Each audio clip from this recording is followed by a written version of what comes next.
दोस्तों, आज की कहानी है गौतम बुद्ध और देवदत्त की। गौतम बुद्ध के बचपन का नाम सिद्धार्थ था। वे बचपन से ही शांत और सरल स्वभाव के थे। अक्सर सिद्धार्थ एकांत में जाकर हमेशा ध्यान में रहा करते थे। एक दिन वह इसी प्रकार एक शांत जगह पे ध्यान में थे, तभी एक घायल हंस उनके सामने आकर गिरकर तड़पने लगा, जिससे सिद्धार्थ के ध्यान से आंखें खुल गई। सिद्धार्थ ने देखा तो एक सफेद हंस को बाढ़ लगा है और वह पीड़ा से तड़प रहा था। उसे देखते ही सिद्धार्थ का मन पूरी तरह से दुखी हो गया था।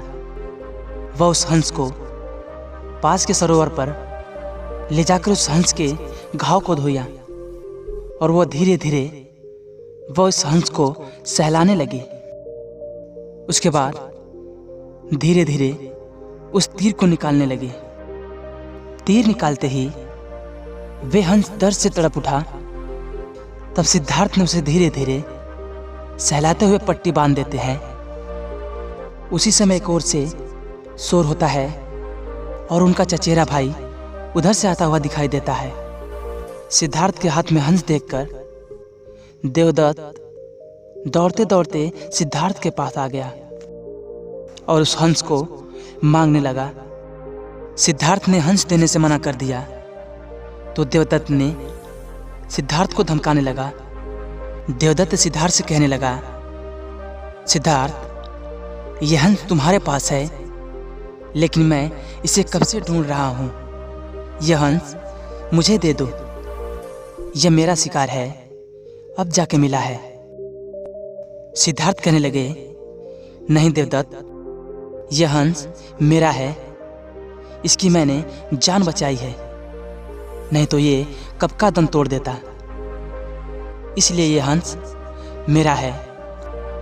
इस तरह से उन दोनों भाइयों में उस हंस को लेकर बात विवाद बढ़ने लगा और धीरे धीरे बात बढ़ गई। तब दोनों ने मिलकर फैसला किया कि इसका फैसला तो राजा सुद्धोधन के पास ही चलकर होगा। और दोनों भाई राज दरबार में पहुंचे। उन दोनों ने अपना अपना तर्क राजा के सामने रखा। महाराज सुद्धोधन ने विचार करके बोले, यह हंस देवदत्त का शिकार है, इसलिए इस पर पहला अधिकार देवदत्त का है। लेकिन सिद्धार्थ ने इसकी जान बचाई है, इसलिए मारने वाला से बचाने वाला बड़ा होता है, इसलिए इस पर अधिकार केवल सिद्धार्थ को ही है, इसलिए यह हंस सिद्धार्थ को ही मिलेगा। महाराज सुद्धोधन का यह फैसला सुनकर सिद्धार्थ की आंखों में एक चमक आ गई और वे उस हंस के शरीर पर धीरे धीरे सहलाने लगे। इसलिए दोस्तों, हमेशा याद रखना कि मारने वाले से बचाने वाला बड़ा होता है।